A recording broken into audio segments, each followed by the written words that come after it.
Pemerintah terus berupaya memperkuat peran usaha mikro, kecil, dan menengah dalam perekonomian nasional dengan mendorong peningkatan ekspor produk mereka. Langkah ini dilakukan karena UMKM merupakan tulang punggung ekonomi Indonesia, dengan kontribusi lebih dari 60% terhadap PDB nasional dan menyerap hampir 97% tenaga kerja nasional. Saat ini, Indonesia memiliki lebih dari 64 juta unit UMKM, namun kontribusinya terhadap total ekspor nasional baru mencapai 15,7%. Pemerintah menargetkan peningkatan angka ini untuk mendukung target pertumbuhan ekspor sebesar 9% dalam 5 tahun ke depan. Menteri Koordinator Bidang Perekonomian, Airlangga Hartarto, menyampaikan bahwa pemerintah telah melakukan langkah nyata mendukung UMKM, termasuk melalui kebijakan penghapusan utang dan tagihan dalam 100 hari pertama pemerintahan Presiden Prabowo Subianto. Kebijakan ini menjadi wujud nyata keberpihakan pemerintah terhadap pelaku usaha kecil.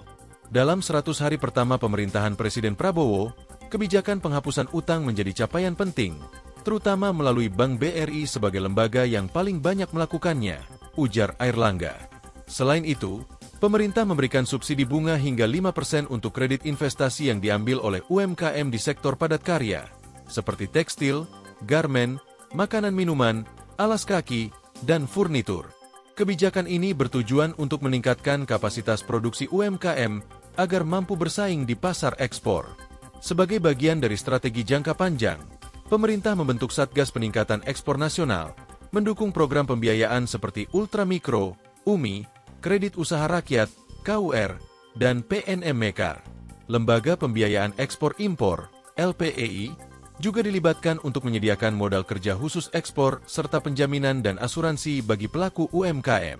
Pemerintah memberikan kemudahan impor untuk tujuan ekspor, KITE, berupa pembebasan PPN dan PPN impor, serta pemberdayaan aset tidak berwujud seperti sertifikat tanah, sertifikasi haki, dan sertifikasi halal untuk meningkatkan akses UMKM ke layanan keuangan formal.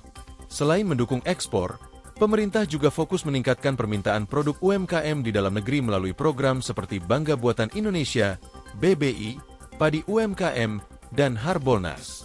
Program-program ini kembali digalakan menjelang Hari Raya Idul Fitri untuk memacu pertumbuhan UMKM. Kami berharap UMKM dapat terus berkembang, dan kami menargetkan minimal 20 UMKM setiap tahun naik kelas menjadi usaha menengah yang tangguh, pungkas Airlangga.